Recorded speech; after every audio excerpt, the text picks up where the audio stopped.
Oi, gente, tudo bem? Antes da gente começar a falar sobre o nosso livro de hoje, eu preciso dizer que não, eu não gosto de emprestar os meus livros, que não, eu não vou te emprestar nenhum livro meu, que não, não adianta, por mais que a gente seja melhores amigos, eu não vou fazer isso comigo e não vou fazer isso contigo também. Vou explicar muito bem aqui o porquê. Aliás, é necessário que a gente comece esse vídeo assim, porque o livro que eu vou falar hoje, ele é um livro que eu ganhei, olha só, no dia 23 de março de 1997. Sabe o que isso significa? Que ele está comigo há muitos anos. A gente está em 2020, ele está comigo há 23 anos. E ele já era de alguém antes de vir para mim. Eu ganhei esse presente do então companheiro da minha mãe, e ele tinha lido na adolescência dele. Então, isso quer dizer que esse livro está há muito tempo sendo lido, sendo visto, sendo, enfim, estando aí, e que jamais eu vou emprestar esse livro para absolutamente qualquer pessoa. Não adianta, não dá. Você pode olhar aqui, ó, a minha bibliotequinha, ela não é essas picaretagens que a gente está vendo aí, esses memes, né? Falando de biblioteca de papelão, para você parecer mais culto na sua live, já poder aparecer na Globo News. Ela é uma biblioteca real, tá? E aqui, ó, este papelzinho, ele tem todos os livros que saíram desta biblioteca, porque eu abri uma exceção da exceção da exceção da exceção, já que a pessoa precisava absolutamente muito. E eu falei para ela, olha, ok, eu vou deixar esses livros, essa listinha de livros aqui sair por causa do nosso projeto conjunto, mas eu vou encher tanto o seu saco, mas eu vou encher tanto o seu saco, que vai ser impossível você não me devolver. E por que eu digo isso? Porque seres humanos foram feitos com um problema genético. Tem uma falha no nosso DNA que nos impedem de devolver livros. A gente não consegue, a gente é incapaz de fazer isso. Não dá, não dá, não dá, não adianta. Por mais melhor amigo que você seja meu. E aí eu vou contar que, obviamente, isso também me atinge. E é por isso mesmo que eu também detesto pegar livro emprestado. Eu peguei recentemente um livro emprestado com uma amiga, porque ela precisava que eu lesse um trecho desse livro para a gente dar continuidade a um debate que a gente vinha construindo. E aí a gente combinou de se encher muito o saco. E aí ela encheu muito o meu saco. E aí, no dia que eu encontrei ela no boteco e pude devolver o livro para ela, eu falei, graças a Deus. Que coisa boa, que alívio. Por quê? Porque eu tenho um livro aqui comigo que ele é de um amigo meu e eu não vou devolver, porque eu sinto que é uma espécie de justiçamento que eu estou fazendo com a minha biblioteca, já que ele também está com um livro meu há tantos anos quanto eu estou com esse mesmo livro dele. E aí, assim, vira uma questão velada, eu não consigo perguntar sobre os meus livros para os meus amigos, para quem eu emprestei. Por quê? Porque se a pessoa tiver amassado, rabiscado, perdido, emprestado de novo, enfim, qualquer coisa, eu vou ficar muito puto, tá? E aí a pessoa vai ficar sem graça de me contar. E eu vou ficar sem graça, então, de ver essa pessoa ficando sem graça. Então, o que, que eu faço? Eu fico guardando no meu coração a mágoa e o ressentimento por ela estar com o meu livro e não me devolver, sabe? E é completamente contraditório. Livros me colocam no terreno do contraditório absoluto. Por quê? Porque embora eu não seja uma pessoa minimalista, embora eu não seja uma pessoa pouco consumista, eu sou uma pessoa que tenta controlar os impulsos consumistas. Mas eu ainda estou muito aquém do que eu gostaria, eu ainda não faço um consumo minimamente consciente, né? E quando se trata de livro, então, aí o apego ele é material, é afetivo, é a memória afetiva. Enfim, eu gosto de ter os livros assim, eu não gosto de livro digital, não adianta. Já li alguns livros digitais, mas foram experiências muito piores. Muito piores não é assim que a gente fala, né? Foram experiências que não foram tão boas quanto ler um livro físico. E o que eu mais gosto no livro físico? A possibilidade de não ter que ligar ele na tomada, né? É a possibilidade de chegar em qualquer canto, abrir, ler. Se o celular descarregou e você tem um livro, você tem com o que passar o seu tempo de forma qualificada, né? Porque qualquer livro pode ter algo importante, interessante e inteligente para ser lido, menos óbvio aqueles do filósofo barra astrólogo barra influencer dos Estados Unidos, que aí assim eu me recuso mesmo. Não adianta, não quero, não quero. Acho inclusive que a última pesquisa Retratos da Leitura no Brasil mostra que nós brasileiros ainda lemos muito, mas muito, mas muito pouco. E aí a gente vê um show de horrores sendo divulgado na televisão ao longo da semana pelo ministro da Educação, sem a presença da então secretária de Cultura nesta reunião. E aí a gente nota que, assim, se lesse metade disso aqui, ó, a nossa situação ali nesses ministérios estava um bocado diferente. Mas enfim, eu não vou ficar entrando nessa seara, não adianta. Não quero emprestar os meus livros, não me peça emprestado o meu livro. Ok? Não me peça emprestado nenhum livro meu. Sabe o que eu faço muitas vezes? A pessoa quer um livro que eu tenho, eu vou lá e compro e dou esse livro de presente para ela. E isso muitas vezes eu não estou podendo, mas é só para me livrar do constrangimento de dizer não para a pessoa. Aí eu falo assim, não, olha, pode deixar. Eu vou te dar ele de presente. Aí a pessoa fala assim, ai, não precisa e tal, não sei o que lá. Eu falo assim, não precisa, pode deixar, eu vou, não, eu adoro dar livro.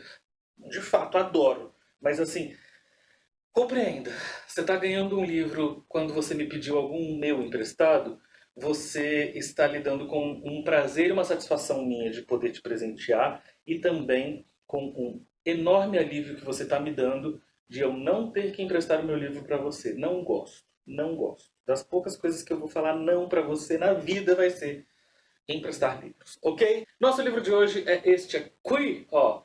Crescer é perigoso. Crescer é perigoso é um livro de Márcia Kupstas. Este livro que eu tenho aqui, ó, está na 26ª edição. Foi lançado pela editora Moderna. Tem esta capa super legal. E é uma história apaixonante, a história de Gustavo. Gustavo que é neto de japoneses. Só o fato dele ser um adolescente neto de japoneses já coloca o Crescer é Perigoso numa situação muito interessante. Por quê? Porque a gente sabe muito pouco, na verdade, sobre a cultura japonesa dentro dos lares japoneses. Né? A gente não sabe como é que é viver dentro de uma família que conserva tradições japonesas. Não é nem o caso do Gustavo. O Gustavo não é de uma família purista nas tradições japonesas. Mas só o fato de a avó japonesa dele morar dentro da casa junto com o filho e a nora e também os netos já cria uma atmosfera de tradição japonesa lá dentro da casa. É um livro super bonitinho, super fofo de se ler. Ele tem 103 páginas. Bom, eu não sei como é que está a edição atualizada. Recentemente eu achei a Márcia Kupstas, a autora do livro, no Instagram. E aí ela falando sobre o Crescer é Perigoso foi muito legal porque gerou um debate geracional, né? Esse livro foi lançado em 1988, ó, ele ganhou o prêmio Mercedes-Benz de literatura juvenil em 1988. Então já tem aí algumas gerações que ele forma, né, opiniões e consegue chegar aos corações de adolescentes. É um jovem aqui que tem 13 anos. Eu tinha exatamente 13 anos quando li esse livro pela primeira vez. E foi muito impactante para mim, aos 13 anos, ler um livro que começava assim, ó. Não, eu não sou cretino, não sou. Não sou. Isso aqui não vai ser um diário, poxa vida. Aí ele chega num determinado ponto que ele pega e fala assim, merda. Aí ele próprio constata. É a primeira vez que eu escrevo um palavrão assim, escrevendo mesmo. Merda, puta que pariu, em caixa alta. E se minha mãe pegar esse caderno? Não vai pegar, Gustavo, deixa de ser bobo. Eu fico falando uma coisa, depois mudo de ideia. Agora escrevi pronto, merda. Não morri, não levei tapa na boca. E se tiver vontade, escrevo mais e mais palavrões, porque eu tô cheio. Todo mundo fala que eu sou bom aluno, que eu sou inteligente, 15 anos e no segundo colegial, que eu passo fácil em qualquer vestibular do mundo. Só não sei se eu quero passar no vestibular. Eu não sei se eu quero fazer engenharia. Meu pai fala que é legal, é importante, computação, curso do futuro. Eu morro de medo do futuro. Merda. Enfim, e aí ele transforma, esse livro é formatado em um diário deste adolescente, o Gustavo, com todas as inseguranças dele. Você consegue imaginar como é para um adolescente que tem essa ascendência à japonesa, como é lidar com bullying, por exemplo? Bullying era uma palavra que, quando a Márcia Kupstas escreveu este livro, ainda nem era popular. Provavelmente alguém lá nos Estados Unidos já devia falar em bullying, mas aqui definitivamente eu cresci sem ouvir falar em bullying, embora sofresse bullying, é claro, né? Mas aí ela pega e aborda toda a questão do bullying, que é super legal.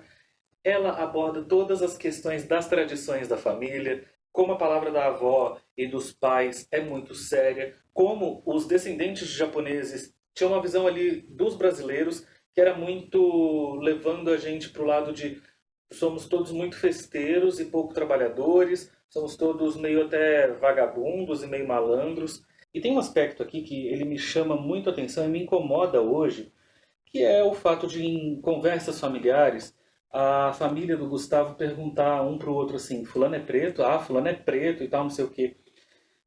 Porque dentro da colônia japonesa, tradicionalmente, se casavam pessoas que também tivessem descendência japonesa. Tanto que um primo do Gustavo, o personagem principal, o Carlos, ele chega de Belo Horizonte um dia e ele conta para o primo que ele está fazendo faculdade, está namorando uma brasileira que não é japonesa e que em breve ele deve juntar os trapos com ela, ou seja, se casar sem cerimônia religiosa e sair de casa com uma pessoa que não era da raça, entre aspas, japonesa, né? Não era da comunidade ou da etnia. Enfim, chama atenção porque tem toda essa coisa da curiosidade, mas tem também aquele quê de né?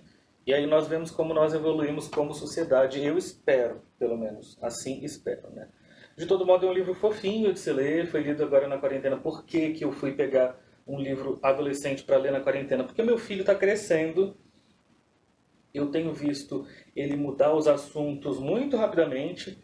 Lembro da minha fase de quando eu tinha 11 anos, que também era assim, todo mundo começava a se expor para mim, eu começava a entender e compreender o mundo de uma outra forma, embora ele esteja confinado hoje, mesmo que a pessoa esteja confinada, ela tem acesso a um catatal de informações, uma série de informações que ela, enfim, um jovem como eu lá em 97 não tinha acesso, ainda mais morando no interior como eu morava. O livro termina com o aniversário dele de 15 anos e com a constatação de que crescer é importante, mas é muito perigoso, principalmente porque ali no meio do caminho o que acontece? Acontece a primeira paixão dele.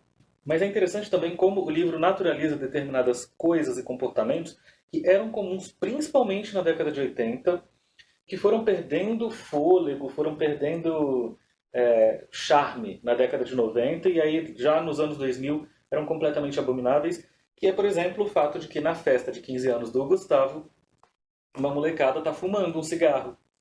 E está sendo narrado aqui no livro, né? Ah, aí fulano fumou um cigarro e tal, não sei o quê. Aí eu peguei e pedi para tomar uma cerveja com a minha avó, e aí ela tomou a cerveja comigo e tal. 15 anos.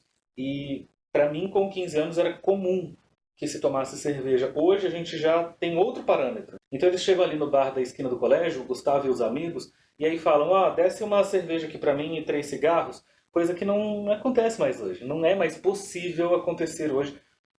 Claro que rola, mas não tem mais a permissividade social, né? Você não vê mais uma mesa com adolescentes sentados no boteco, fumando e bebendo de boa. Enfim, muito gostosinho de ler. Li agora na quarentena para matar um pouco da saudade, para ter um certo repertório com o meu filho que está crescendo. E crescer é, sabemos, perigoso.